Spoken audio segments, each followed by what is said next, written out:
Mo kí gbogbo ẹ̀yin tẹ́ ń gbọ́ mi níbikíbi tí ẹ bá wà. Ìjẹ́lẹ̀ Yorùbá nìwọ wà ní àbí ìlú òkèèrè, àbí ìlú àjòjì nìwọ wà. Mo kí gbogbo yín, ẹ kú ojúmọ́, ẹ kú ojúmọ́, ẹ kú ojúmọ́ mọ́. Tó bá ṣe pé ọ̀sán nìwọ wà níbi tí ìwọ ti ń gbọ́ mi, àbáṣálẹ́ nìwọ wà. Ìgbà tá bá rí ni, òun náà ni òwúrọ̀ ẹni. Ẹ kú ojúmọ́. Orúkọ tèmi ni Dr. Ọlálékan Sàlámì Aláàfin Ìṣẹ̀ǹbáyé. Èmi a máa sọ pé erin kọjá gbígbé, àjànàkú kọjá rúrù, àjànàkú kọjá mórí nǹkan fìrí, bá a bá rírin ẹ jẹ́ ká sọ pé a rírin. Ogúnnágbòǹgbò tó ń dátọ́ lẹ́nu ìgbín ni Dr. Ọlálékan Sàlámì tó bá di ọ̀rọ̀ tewétegbò. Fún àǹfààní ẹ̀yin tí ẹ ò tí ì mọ ẹni tó ń sọ̀rọ̀, orúkọ tèmi òun náà mo ti dá Ọlálékan Sàlámì Aláàfin Ìṣẹ̀ǹbáyé, President fún ẹgbẹ́ Association of Africa Tradition and Culture. Tèmi máa ń ṣe lórí social media òun náà ni láti polówó ẹgbẹ́ kan. Orúkọ ẹgbẹ́ náà òun ni AATC, Association of Africa Tradition and Culture. Tí ẹgbẹ́ náà wà fún òun ni pé láti lè máa gbé àṣà àti ògo Yorùbá lárugẹ. Tá máa ń ṣe nínú ẹgbẹ́ náà òun náà ni pé a máa ń kọ́ra wa ní àwọn nǹkan tí àwọn baba ńlá wa tán lò láyé àtijọ́ tó fi dàbẹ̀ pé ìgbà tiwọn ó tún dáa ju ìgbà yìí lọ. Òun ni a máa ń kọ́ra wa nínú ẹgbẹ́ náà. Kò wá sí ẹnìkan tí ò lè darapọ̀ mọ́ ẹgbẹ́ yìí tó bá ti jẹ́ ọmọ Yorùbá. Ibikíbi tí wọ́n bá wà ò lè darapọ̀ mọ́ ẹgbẹ́ yìí. Àti ID card àti registration 5,000 naira ni.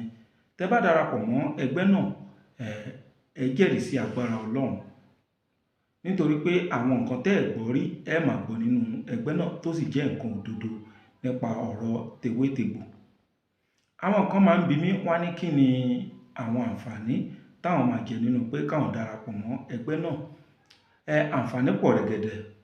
Lálákọ̀ọ́kọ́, tó bá ṣe pé ògùn jẹ̀dí ẹyọ kan ló mọ̀, tó bá darapọ̀ mọ́ ẹgbẹ́ náà, àwọn tó wà nínú ẹgbẹ́ náà wọ́n á bẹ̀rẹ̀ sí ní kọ́ ẹ ní àwọn nǹkan táwọn náà mọ̀. Á jẹ́ pé ìwọ tó mọ ògùn jẹ̀dí ẹyọ kan tẹ́lẹ̀, ẹ wá di èèyàn tó mọ nǹkan bíi 300. Nítorí pé àwa mẹ́mbà ẹgbẹ́ náà a ti ń lọ bíi 300 báyìí nísìn. Bẹ́ẹ̀ sì ni ògùn jẹ̀dí ẹyọ kan tí wọ́n mọ̀ yẹn, ẹlòmíì náà tún máa jẹ àǹfààní ẹ̀. Torí ìwọ náà sọ fún ẹlòmíì. Tí ẹnìkọ̀ọ̀kan mọ̀ tó bá bẹ̀rẹ̀ sí ní sọ fúnra wọn, ẹ̀rí pọ̀pọ̀lọpọ̀ wa la máa di ọ̀jọ̀gbọ́n onímọ̀ ìjìnlẹ̀ nínú ewé àtegbò. Ẹgbẹ́ náà dá fún ẹni tó ṣe pé ó ń dálejò lóhùn àti ẹni tí ò dálejò lóhùn tó ṣe pé ó ń tajà. Ètí àwọn máa fi máa kó sí ọwọ́ oníjìbìtì kiri nípa pé à ń wá ìrànlọ́wọ́. Tó dájú ní pé kẹ́ darapọ̀ mọ́ ẹgbẹ́ yìí.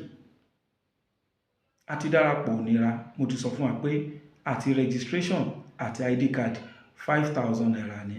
Láti lè mọ àkáǹtì tẹ́ máa sanwó sí àti ẹni tó máa add yín mọ́ ẹgbẹ́ náà àti bọ́n ṣe máa add yín, ẹ kàn sí Dr. Ọlálékan Sàlámì lórí WhatsApp number mi 08028565188. Ẹ̀yin tí ẹ̀ ń pe nọ́mbà mi, ẹ mọ̀ pé gbogbo ìgbà náà ni máa ń sọ pé nọ́mbà náà kò sí fún call. Tó bá ti ẹ̀ yá, a sì máa blọ́ọ̀kì nọ́mbà náà tó yẹ pé gbogbo ẹni tó bá pè nọ́mbà náà ò ní lọ àfi tán bá send message sórí WhatsApp nìkan. Bàbá kan pè mí lónìí, ó ní bàbá àgbàlagbà kan wọ́n fẹ́ bá mi sọ̀rọ̀ pé wọ́n wá irú òògùn kan pé olúọdẹ ni wọ́n, ìgbà ni wọ́n, àwọ̀ ni wọ́n. Kí n tó fi nọ́mbà mi lẹ̀, mo máa sọ pé ẹni tó bá fẹ́ darapọ̀ mọ́ ẹgbẹ́ wa ni mo fi nọ́mbà lẹ̀ fún. Kì í ṣe nọ́mbà téèyàn máa pè bóyá fẹ́ gbẹnujó àbí nítorí nǹkan míì. Lẹ́yìn pé bóyá èèyàn fẹ́ ṣe nǹkan kan tó fẹ́ sọ pé mo fẹ́ kẹ́ bá mi ṣe iṣẹ́ yìí, tàbí ó fẹ́ darapọ̀ mọ́ ẹgbẹ́, àwọn tá fi nọ́mbà sílẹ̀ fún òun náà nìyẹn. Abẹ́ tó tiẹ̀ ṣe pé ó rí pé irú ẹgbẹ́ tá ń ṣe yìí ó tó ń téèyàn ràn lọ́wọ́, téèyàn dá sí ọrọ̀ ajé wọn. Irú àwọn bẹ́ẹ̀ náà lè pe nọ́mbà mi. Torí àwọn kan wà wọ́n máa ń fẹ́ béèrè àwọn ìbéèrè tí mo sì máa ń sọ fún wa pé kó tó dilé pé ẹ máa béèrè àwọn ìbéèrè. Ẹ̀yin náà ẹ jẹ́ ìkan lára àwọn tó máa ń fi nǹkan ránṣẹ́ sí association wa. Torí pé gbogbo ohun tá ń ṣe yìí kó lè dá fún ìran Yorùbá ni, kì í ṣe pé níta fẹ́ jẹ. Tó bá ṣe pé níta fẹ́ jẹ ni ní bá wa nínú gbogbo eléyìí. A máa polówó pé kẹ́ wá sọ́dọ̀ wa, ẹ wá ṣoògùn, ní máa sọ bọ́n ṣe ń ṣe fún yín. ṣùgbọ́n láti lè máa gbé ọmọ Yorùbá lárugẹ, láti lè máa gbé àṣà Yorùbá lárugẹ àti láti lè máa ró àwọn ọmọ Yorùbá lágbára, òun là ṣe ń sọ bọ́n ṣe ń ṣe. Ọ̀pọ̀lọpọ̀ èèyàn tó máa mẹ́sẹ̀jì mi àbọ̀ call mi, wọ́n ní mo ti try ẹnìkan rí, irú tẹ́ ń ṣe yìí òun náà ló ń ṣe. Rárá, irú tí mò ń ṣe kọ́ náà ń ṣe. Kò sí ẹnìkankan tó ń ṣe irú tí mò ń ṣe ní gbogbo social media. Ní tèmi ń ṣe, èmi ń pe àwọn èèyàn sí ibi pé káwa Yorùbá ká má gbàgbé orírun wa. Ẹlòmíì ń pe àwọn èèyàn síbi pé kí wọ́n ṣe ẹ̀sìn ìbílẹ̀. Èmi ń pe ọmọ Yorùbá pé ẹ wá gbọ́ àwọn nǹkan téèyàn lè lò tí ilé ayé ẹ̀ tó máa fi rí ìyípadà nínú àwọn nǹkan tọ́lọ́run fún ìran Yorùbá. Ẹlòmíì òun ń sọ tiẹ̀ nítorí pé ó ń wá viewers. Èmi ń sọ àti gbé ẹgbẹ́ kan kalẹ̀. Ẹlòmíì ń sọ wá sílé mi, wá ṣògùn. Àwọn lè sá lọ torí wọn lórúkọ.